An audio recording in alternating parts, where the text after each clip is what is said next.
Hello and welcome to my easy to understand guide to Men's Health magazine and the magazine industry. This video is going to be particularly relevant for you if you are studying AQA A-level media studies, as it currently appears as a set text on that specification.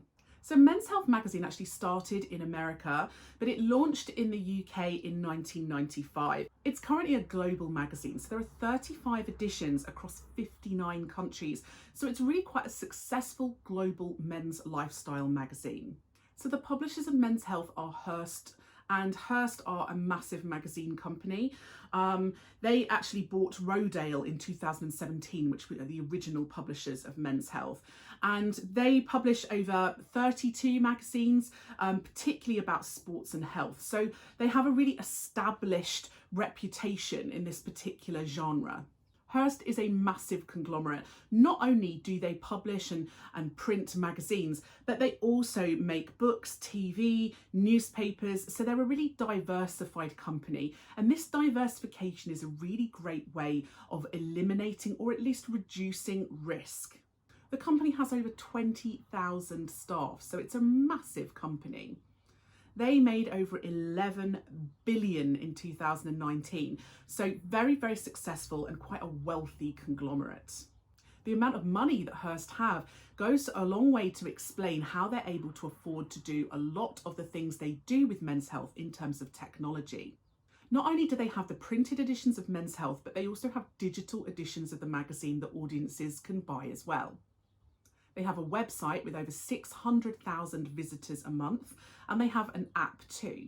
So they've really taken advantage of technological convergence to target a slightly more modern audience who are spending a lot of their time online. In addition, they are obviously prominent across a range of social media like Facebook, Twitter, Instagram, etc. Their largest number of followers is on Facebook, which suggests that perhaps the main age of their readers are probably more kind of 30 to 50-year-olds. On social media, they obviously post lots of teasers about the magazine, lots of links back to the website to encourage traffic to their website. Don't forget that they make money from advertising on the website, so the more people they can get to visit their site, the better. They use lots of clickbait headlines on social media to get people to click and visit the website. And this is a common tactic made by a lot of magazine or media companies in general. They also make a huge range of online videos, particularly on YouTube, but also on other platforms as well. And that is because a lot of audiences come to expect that additional video-based content now. They also run a lot of online festivals, so things like the Weekender. There's lots of men's health events that they actually market online, and they also run in real life as well. So it's a great way of drumming up extra revenue, creating a fan base for your magazine. The magazine itself is really successful, so they employ a number of very successful award-winning journalists, and actually the magazine itself has won lots of awards over the years. The magazine kind of makes its money by targeting men's insecurities. As many magazines do, particularly lifestyle magazines, they play on men's fears about their bodies and whether their bodies are appropriate, correct, attractive.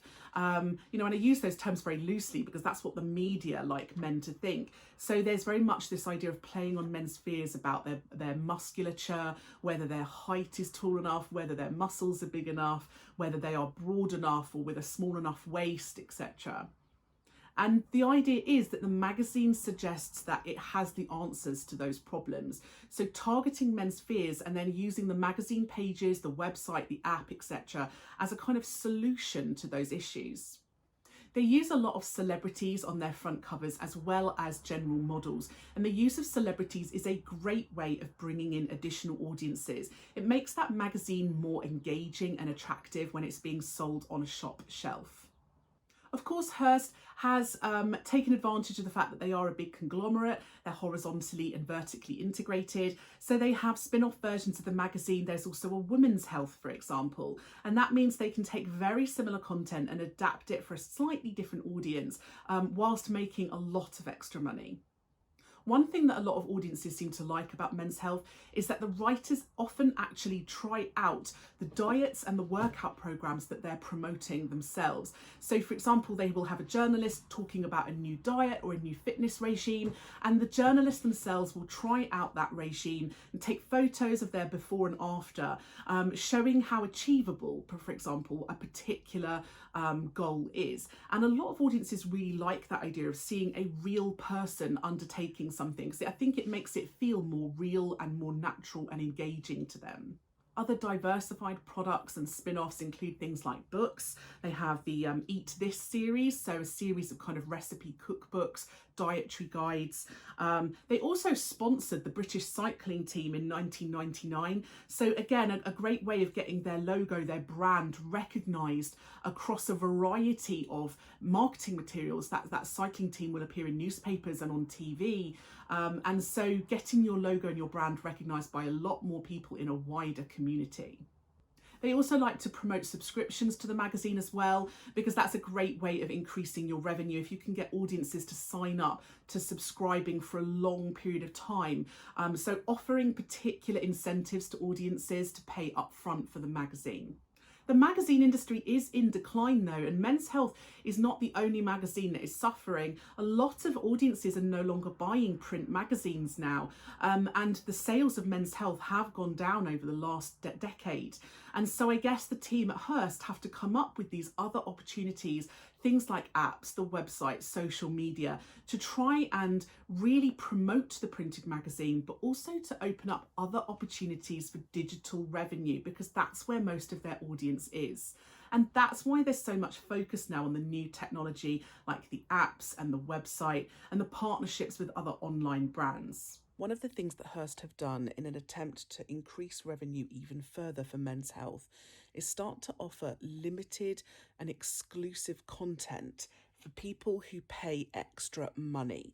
So the Men's Health Elite Squad is a network you can join for an extra few pounds per month. It gets you access to the full website, some content of which is locked if you do not pay that extra money. You get things like exclusive newsletters, offers, you get training advice, you get access to a full team of kind of sports and fitness dietary coaches online to give advice. So it's offering you extra content to make you feel like you're getting more for your money, and to make men feel perhaps that they're part of a community as well. Obviously, with print magazine sales declining, offering more opportunities for digital advertising to brands is important. It's going to guarantee you some extra money. So you can see here some of the costs that they will charge for companies that would like to place adverts online. And there's a whole range of opportunities, whether it's just a small advert, a banner advert, or even taking over their whole website or social media pages. There's lots of ways in which they can charge for advertising on their website and on their digital editions as well. As well as standard advertising, you can also have things like editorials, advertorials, and these are kind of sponsored content where a brand will pay to make their merchandise, their product appear within what looks like an article. And it's kind of to con an audience essentially, and to make them believe that what they're seeing is a standard article, but in essence it is promoting a particular product or brand. Now, part of the regulations of magazines and advertising from the ASA means that they have to make it very clear that it is paid for content. So you can see that they always say this somewhere on the webpage or on the magazine article, but it is often in quite small letters. So a lot of audiences don't realise that this content has actually been paid for by a brand. So that was my easy to understand guide to Men's Health magazine and the magazine industry. Don't forget to check out my channel for lots of other relevant videos for you at A level and also at GCSE. And if you've got any comments or questions, just leave a little comment below and I will see what I can do.